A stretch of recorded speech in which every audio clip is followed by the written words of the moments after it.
दोस्तों आज मैं आपको बताऊंगा कि 3 सॉकेट को अलग अलग स्विच से किस तरह कंट्रोल करते हैं। यह मैंने 3 सॉकेट यूज़ किए हैं और इसके साथ 3 स्विचेस हैं।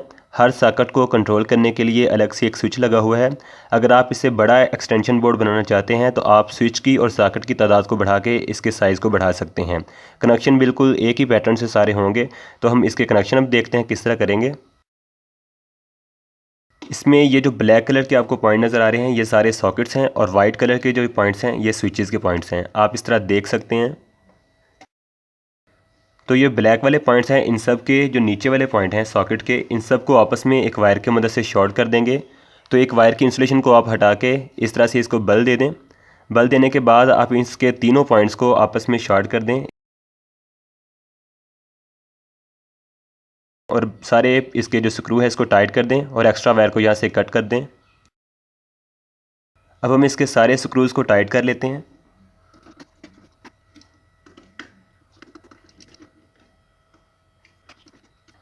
इसके बाद स्विच के जो नीचे वाले सारे पॉइंट्स हैं इनको भी इसी तरीके से शॉर्ट कर दें।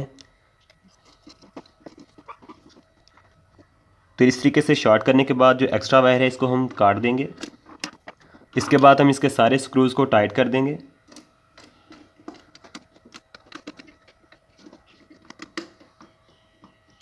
स्विच के जो नीचे वाले पॉइंट हैं वो भी सारे आपस में शॉर्ट कर दिए गए हैं और सॉकेट के सारे पॉइंट्स भी आपस में शॉर्ट कर दिए गए हैं। अगर आप मज़ीद इसमें स्विच और सॉकेट का इजाफा करना चाहते हैं तो आप मज़ीद स्विच और सॉकेट को लगा के स्विच के नीचे वाले सारे पॉइंट्स को आपस में शॉर्ट करेंगे और सॉकेट के नीचे वाले सारे पॉइंट्स को आपस में शॉर्ट करेंगे। इसके बाद हमारे पास स्विच का एक पॉइंट बचा है और सॉकेट का एक पॉइंट बचा है। इसको हम एक वायर के ज़रिए शॉर्ट कर देंगे। तो इस तरीके से हम इसको टाइट कर लेते हैं एक साइड से और इसको दूसरी साइड पर लगा के इस तरीके से इसको भी टाइट कर लेते हैं। सेम इसी तरह हम सारे स्विचेस के साथ इस तरह वायर को लगा देंगे।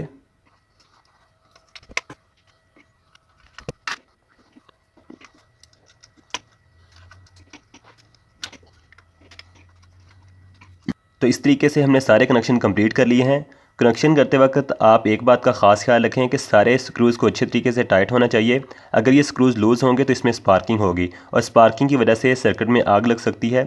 इसके बाद हम इसके साथ यहाँ पे एक वायर लगा देंगे या नीचे वाले किसी भी एक पॉइंट के साथ आप वायर लगा सकते हैं न्यूट्रल के तौर पे। और इसके बाद हम एक वायर यहाँ पे लगाएंगे स्विच को फेज़ की सप्लाई देने के लिए। तो मैं ये रेड वायर यूज़ कर रहा हूँ फेज़ के लिए, यानी स्विच के नीचे वाले पॉइंट पे हम यहाँ पे फेज़ देंगे। तो इस वायर को मैं यहाँ पे लगा देता हूँ। इस पॉइंट के अलावा आप किसी भी यहाँ पॉइंट के ऊपर इस वायर को लगा सकते हैं।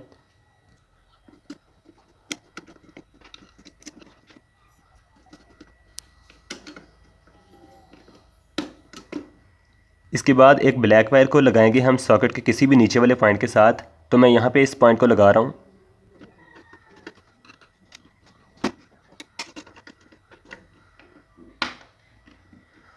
तो इस तरह से हमारे सारे कनेक्शन कंप्लीट हो चुके हैं। अब ये जो 2 वायर हमने लगाई हैं इसकी मदद से इस स्विच बोर्ड को सप्लाई देंगे। रेड वायर को हम फेज़ के तौर पे यूज़ कर रहे हैं और ब्लैक वायर को हम न्यूट्रल के तौर पे यूज़ कर रहे हैं। तो अब हम इस सर्किट को सप्लाई देंगे ताकि हम इसको टेस्ट कर सकें क्या ये सर्किट बोर्ड सही बना भी है कि नहीं। की सप्लाई को मैंने ऑन कर दिया है। अब हम इसको टेस्ट करते हैं। तो टेस्टिंग के लिए मैं ये अडाप्टर यूज़ कर रहा हूँ। इसके ऊपर ये लाइट है, इंडिकेशन बताएगी कि ये सर्किट हमारा सही बना है कि नहीं। तो सबसे पहले इस पॉइंट को टेस्ट करते हैं। तो अडाप्टर को इसके अंदर लगाएंगे। तो इसके अंदर लगाने के बाद इस स्विच को ऑन करते हैं। तो देखें ये ऑन हो गई है। इसके बाद जब इसे ऑफ़ करते हैं तो ये अडाप्टर ऑफ़ हो जाता है। तो इसी तरह हम दूसरे पॉइंट को टेस्ट करेंगे। तो इस तरह जब इस पॉइंट के साथ लगा के स्विच को ऑन करते हैं तो ये लाइट ऑन हो जाती है। इसके बाद अगर इसे ऑफ़ करते हैं तो ये लाइट ऑफ़ हो जाती है। सेम इसी तरह हम तीसरे पॉइंट को भी टेस्ट करते हैं।